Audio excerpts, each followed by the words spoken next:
जैन का हस्बैंड उसे घुमाने के लिए कैंपिंग के लिए ले जाना चाहता था ताकि लोग छुट्टियां गुजारने के लिए एक खूबसूरत जगह पर जाएं और वहां टेंट लगा कर रहें। उस जगह पर जैन का हस्बैंड इसलिए जाना चाहता था क्योंकि वहां पर खूबसूरत झील और झरना था, इसीलिए वो एक पार्क में जाता है क्योंकि ये उस जगह पर इसी पार्क के जरिए ही जा सकती थी। लेकिन पार्क का गार्ड उसे बताता है कि फिलहाल ये पार्क बंद है, तुम यहाँ से तो नहीं जा सकती। उदास होकर जैन का हस्बैंड गार्ड से पूछता है कि फिर और कोई ऐसी जगह है जिसके जरिए हम वहाँ जा सके, जिस पर गार्ड कहते हैं कि हाँ जगह तो है लेकिन वो एक जंगल है। ये कहते हुए वो उसे एक नक्शा देता है ताकि इनके काम आ सके, लेकिन जैन का हस्बैंड ये कहते हुए मना कर देता है कि मैं बचपन से यहाँ आ रहा हूँ, मैं इस पूरी जगह के बारे में अच्छे से जानता हूँ। कश्ती में बैठकर दूसरी साइड पर जाने लगते हैं। Hey, have a good one. Thanks a lot. जब ये लोग वहाँ पहुँचते हैं तो पानी से कश्ती निकालते हुए जैन के हस्बैंड के पैर में चोट लग जाती है, उसका खून निकलता है, काफी दर्द भी हो रही थी उसे, लेकिन वो इस पर ज्यादा ध्यान नहीं देता। यहाँ जैन अपने साथ भालू को मारने वाली स्प्रे और फ्लेयर लाइट भी लाई होती है जो कि मुसीबत के वक्त काम आ सकती है। ये दोनों चीजें वो इसीलिए लाई थी क्योंकि उसे डर लग रहा था कि ये जंगल है तो सवाल ही पैदा नहीं होता कि यहाँ पर कोई खतरा न हो। आगे बढ़ने पर इन्हें वहाँ कुछ और लोग भी दिखते हैं जो इनकी तरह ही कैंपिंग के लिए आए थे। तब उन्हें देखकर जैन को थोड़ी तसल्ली होती है कि शुक्र है उनके अलावा कोई और भी है और उसका डर थोड़ा कम हो जाता। कुछ दूर जाने पर उन्हें टेंट लगाने के लिए एक अच्छी जगह मिल जाती है। तब ये लोग रात गुजारने के लिए उस जगह को साफ करके टेंट लगा लेते हैं। बाद में बातें करते हुए जैन का हस्बैंड उससे कहता है कि मैंने यहाँ आते हुए एक छोटी सी झील देखी थी, चलो वहाँ नहाने चलते हैं। तब उसकी काफी जिद करने पर जैन मान जाती है, जिसके बाद ये झील में नहाते हैं और काफी मजे करते हैं। अब यहाँ देखते ही देखते अंधेरा होने लगता है और इन्हें भूख भी लगी थी, इसलिए जैन का हस्बैंड जंगल में लकड़ियाँ लेने के लिए चला जाता है खाना बनाने के लिए,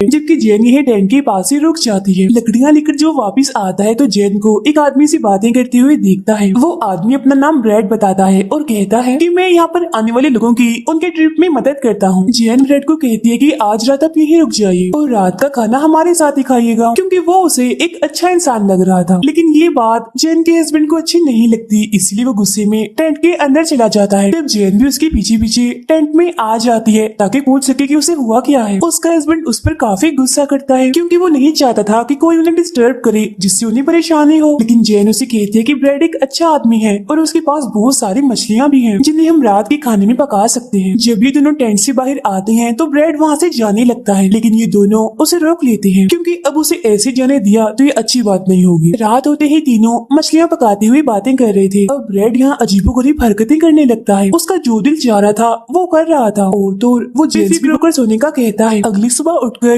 दोनों आगे बढ़ने लगते हैं। रास्ते में जैन के हस्बैंड को भालू के पैर के निशान दिखते हैं, लेकिन वो ये बात जैन को नहीं बताता क्योंकि वो घबरा जाएगी, डर जाएगी। आगे जाने पर उसका हस्बैंड अपना रास्ता बदलकर जंगल के और अंदर जाने लगता है क्योंकि वो झरना और खूबसूरत झील वहीं पर है। अब ये चलते चलते जंगल के काफी अंदर आ जाते हैं। रात को जैन का हस्बैंड दिखता है कि कश्ती निकालते हुए उसके पैर पर जो चोट लगी थी वो अब काफी खराब हो रही है, उसका नाखून भी उखड़ चुका है, इन्फेक्शन फैल रहा है। ये देखकर जैन उसके पैर पर दवा लगाकर पट्टी करती है। खाना खाने के बाद ये लोग सो जाते हैं, लेकिन रात के वक्त इनके टेंट पर कुछ गिर जाता है जिस वजह से जैन की आंख खुल जाती है। उसे अभी भी ये लग रहा था कि सब ब्रैड ही कर रहा है, लेकिन उसका हस्बैंड उसे समझाता है कि घबराओ नहीं, वो ब्रैड नहीं है, बस पत्ते गिर रहे हैं। अगली सुबह टेंट से बाहर आकर जैन का हस्बैंड देखता है कि उनके टेंट के सामने एक टूटा हुआ पेड़ पड़ा हुआ है। यहाँ वो ये सोचते हैं कि शायद तेज तूफान की वजह से ये टूटकर गिर गया और इस चीज पर ज्यादा ध्यान ना देते हुए अपने सफर पर आगे बढ़ते हैं। रास्ते में उसके हस्बैंड को लाल रंग का एक फल दिखता है जिसे बेरिस कहते हैं और वो उसे खाने लगता है। वो बचपन में जब यहाँ आया करता था तब से उसे इन बेरिस के बारे में पता है। इसी दौरान जैन को किसी मरे हुए जानवर की बदबू आने लगती है और जब वो चेक करने के लिए जाते हैं तो वहाँ पर एक मरा हुआ हिरन था जिसके जिस्म की हालत काफी खराब थी। किसी ने बड़ी बेरहमी से उसके जिस्म का आधा हिस्सा खाया हुआ था। ये देखकर जैन काफी घबरा जाती है, उसका दिल खराब होने लगता है, पर वो इस चीज को भी भुलाकर आगे बढ़ जाते हैं और आखिरकार उस जगह पर आ जाते हैं जहाँ इन्हें आना था। लेकिन जैसे कि जैन के हस्बैंड ने बताया था कि यहाँ पर खूबसूरत झील है, झरना है, यहाँ तो ऐसा कुछ भी नहीं होता बल्कि झाड़ियाँ ही होती हैं। ये देखकर वो मायूस हो जाता है और अपना सर पकड़ लेता है। परेशान भी था वो क्योंकि उसे समझ आ गई थी कि वो रास्ता भटक चुके हैं। जैन उससे पूछती है कि आखिरी बार तुम यहाँ कब आए थे, जिस पर वो कहते हैं कि जब मैं स्कूल में पढ़ता था आखिरी बार मैं तभी आया था। अब दोनों ही काफी डरे हुए थे क्योंकि रास्ता उन्हें मालूम नहीं था और मुसीबत की बात ये थी कि उनके पास नक्शा भी नहीं था। उसने गार्ड से उस नक्शे को लेने से इनकार जो कर दिया था क्योंकि उसका मानना ये था कि उस जगह के एक एक हिस्से को बड़ी अच्छी तरह जानता है। अब जैन जल्दी से अपना मोबाइल निकालने लगती है ताकि वो देख सके कि इस वक्त वो कहाँ है। लेकिन यहाँ उसके हस्बैंड कहते हैं कि मैंने पहले ही तुम्हारा मोबाइल गाड़ी में रख दिया था ताकि हम साथ वक्त गुजार सके और तुम ज्यादा मोबाइल इस्तेमाल ना करो। ये सुनकर जैन काफी गुस्सा हो जाती है और पूछने लगती है कि आखिर तुम इस जगह पर आना ही क्यों चाहती थी, क्या बात थी ऐसी। वो कहते हैं कि उस झरने के सामने मैं तुम्हें अंगूठी पहनाना चाहता था और बताना चाहता था कि मैं तुमसे कितना प्यार करता हूँ। इससे जाहिर है तुम्हें बहुत खुशी होती। ये सुनकर जैन उस पर गुस्सा करती है और कहती है कि देखो तुम्हारे शौक और मुझे खुश करने के चक्कर में हम कितनी बड़ी मुसीबत में फंस चुके हैं। हम ये तक नहीं जानते कि हमें आगे कहाँ जाना है, वापसी का रास्ता भी नहीं पता। फिर अब दोनों वही एक जगह पर मायूस होकर बैठ जाते हैं। जैन अपने हस्बैंड से कहती है आई एम सो सॉरी, मैंने तुमसे ऐसी बातों पर गुस्सा किया। और अब ये दोनों फैसला करते हैं कि आज रात वो टेंट लगाकर यही रात गुजारेंगे और कल सुबह अपना सफर शुरू करेंगे। रात को जब ये लोग सो रही थी तो एक जानवर इनके टेंट के आस पास घूम रहा था, जैसे वो ये चेक कर रहा हो कि अंदर कोई है या नहीं। वो बार बार ऐसा कर रहा था और तो और अंदर आने की भी कोशिश कर रहा था, जिसकी परछाई हम साफ साफ देख पाते हैं। लेकिन वो दोनों गहरी नींद में सो रहे थे, इसी वजह से उन्हें इस बारे में पता नहीं चलता। सुबह होने पर वो टेंट से बाहर आकर देखते हैं कि कोई उनका सारा खाना खा गया है। वो फौरन समझ जाता है कि ये जरूर किसी भालू का काम है, लेकिन वो जैन से कहते हैं कि शायद किसी छोटे मोटे जंगली जानवर ने ऐसा किया हो। ऐसा उसने इसीलिए कहा था ताकि जैन डर न जाए। अब ये लोग सामान लेकर वापस जाने लगते हैं। बीच जंगल में आकर जैन के हस्बैंड बताता है कि मुझे रास्ता नहीं पता, मुझे नहीं पता हम कहाँ जा रहे हैं। ये सुनकर जैन को गुस्सा आता है और वो नहीं रुकती, आगे बढ़ती रहती है। तब उसका हस्बैंड भी उसके पीछे पीछे आने लगता है। काफी दूर आने पर जैन को प्यास लगने लगती है तो बोतल निकालकर पानी पीने लगती है। पानी पीते हुए उसकी नजर एक गहरी जगह पर जाती है जो देखने से लग रहा था कि जरूर ये किसी भालू के बैठने की जगह है। ये देखकर जैन जल्दी से बैग उठाती है और कहती है कि जल्दी करो, जितनी जल्दी हो सके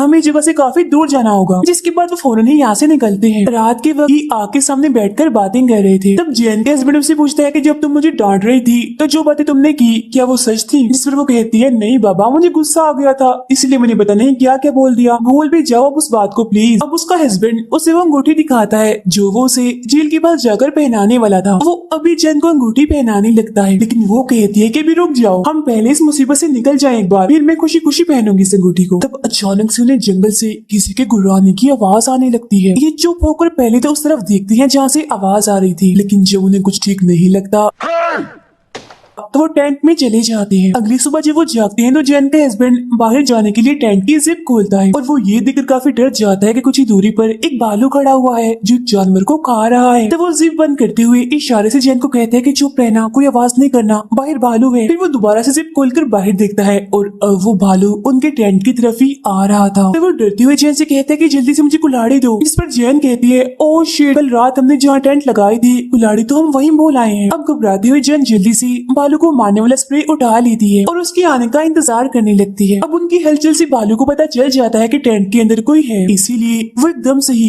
टेंट फाड़कर अंदर आ जाता है और उन पर हमला कर देता है। इसी हड़बड़ी में जैन के हाथ से वो स्प्रे गिर जाती है। तब ये भालू उस पर झपट कर उसके बाजू को काट लेता है, जिससे वो इतनी जख्मी हो जाती है कि तेजी से उसकी बाजू से खून निकलने लगता है। ये देखकर जैन का हस्बैंड उसे बचाने के लिए खुद उस भालू के सामने आ जाता है। तो अब वो भालू फौरन उसके पैर को पकड़ लेता है अपने बड़े बड़े दांतों से, जिस वजह से उसे काफी तकलीफ होती है। वो काफी चिल्लाने लगता है। इस बीच मौका देकर जैन स्प्रे उठाकर भालू पर कर देती है और उससे वहाँ से भगा देती है। लेकिन जब वो अपने हस्बैंड के पैर को देखती है तो काफी घबरा जाती है क्योंकि भालू ने उसे बहुत ज्यादा जख्मी कर दिया था, तेजी से उसका खून निकल रहा था। उसका हस्बैंड बताता है कि मुझे ऐसा लग रहा है जैसे मेरा पैर मेरे जिस्म के साथ ही नहीं है। ऐसा उसे इसीलिए महसूस हो रहा था क्योंकि तेजी से उसका बहुत सारा खून बह चुका था। तब जैन उसका खून रोकने के लिए कपड़े से उसके पैर को बांधती है। इस सब की वजह से वो काफी घबरा गया था। वो रोते हुए जैन से कहता है कि अब मैं नहीं बचूंगा, मैं मर जाऊंगा क्योंकि मौत हमारे सामने है। बचने के लिए हमें तेजी से यहाँ से निकलना होगा, लेकिन पैर जख्मी होने की वजह से मैं यहाँ से नहीं भाग सकता। जब ये दोनों बातें कर ही रहे थे कि तभी अचानक से वो भालू दोबारा से इनके टेंट में आ जाता है और इस बार वो जैन के हस्बैंड को ही घसीट कर अपने साथ ले जाता है। उसका हस्बैंड बार बार चिल्ला चिल्ला कर उसे कह रहा होता है कि जैन जल्दी करो, भागो यहाँ से। लेकिन जैन को तो कुछ समझ नहीं आ रही होती कि वो क्या करे। वो तो इस सदमे में होती है कि उसके साथ ये क्या हो रहा है। कुछ देर बाद खुद को संभालते हुए हिम्मत करके वो बाहर आती है और देखती है कि वो बालू अब उसके हस्बैंड को खा रहा है। ये देख जैन काफी दुखी हो जाती है, लेकिन वक्त को जाया ना करते हुए वो जल्दी से उस अंगूठी को उठाती है और वहाँ से भागने लगती है। अब वो बगैर सोचे समझे जितना तेज हो सके वहाँ से भाग रही थी, लेकिन तेजी से भागने की वजह से वो टूटे हुए पेड़ से टकराकर बेहोश हो जाती है। होश में आने पर वो देखती है कि वो अंगूठी अभी भी उसके हाथ में है। फिर वो खड़ी होकर मदद के लिए चिल्लाने लगती है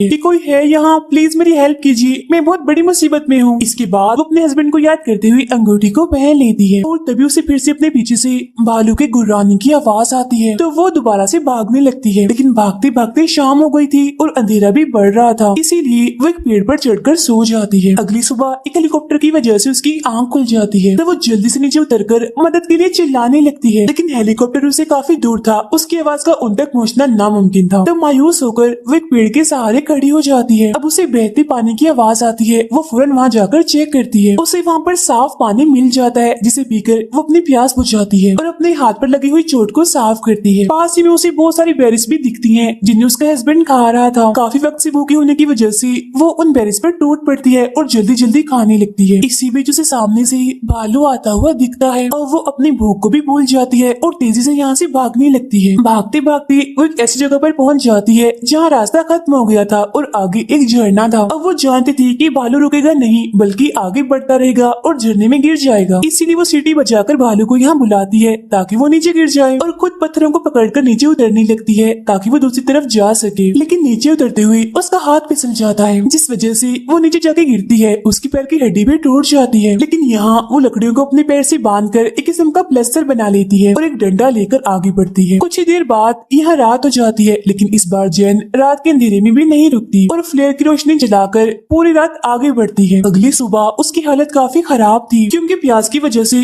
उसके होंठ सूख चुके थे, काफी थक भी गई थी वो। तब कुछ देर आराम करने के लिए वो एक पेड़ के सहारे बैठ जाती है। थोड़ी सी आंख लगने के बाद जब वो जागती है तो अपने सामने एक हिरन को पाती है। अब ये उसके लिए किसी को शोभने से कम नहीं थी, क्योंकि यहाँ पर हिरन का होना इस बात का सबूत था कि यहाँ पर भालू का खतरा नहीं है। तो जाहिर है यहाँ पर एक भी भालू नहीं है और वो खुश होते हुए उस हिरन के पीछे जाने लगती है। थोड़ा आगे आने के बाद वो जगह पर पहुँच जाती है जहाँ उन्होंने अपनी गश्ती लगाई थी, यानी आखिरकार वो जंगल से बाहर निकल ही आई थी। वो काफी जख्मी थी, लेकिन फिर भी जैसी तैसी वो कश्ती पानी में उतार लेती है और आहिस्ता आहिस्ता करके वहाँ से निकलती है। लेकिन किनारे पर पहुँचने तक उसकी हालत इतनी खराब हो जाती है कि उसका पैर भी काम करना बंद हो जाता है, क्योंकि उसकी हड्डी जो टूटी हुई थी। इसीलिए जैसे वो कश्ती से बाहर आती है बेहोश हो जाती है। सामने ही ब्रेड यहाँ पर आने वाले लोगों को रास्ता समझा रहा था और जब उसकी नजर जैन पर पड़ती है तो उसकी तो होश ही उड़ जाते हैं, क्योंकि बहुत ज्यादा जख्मी हालत में वो जमीन पर पड़ी हुई थी। ब्रेड अब भागते हुए उसकी तरफ आने लगता है, जिसका मतलब कि अब वो जैन को बचा लेगा और उसको भागता हुआ दिखाते ही ये फिल्म यहीं पर खत्म हो जाती है।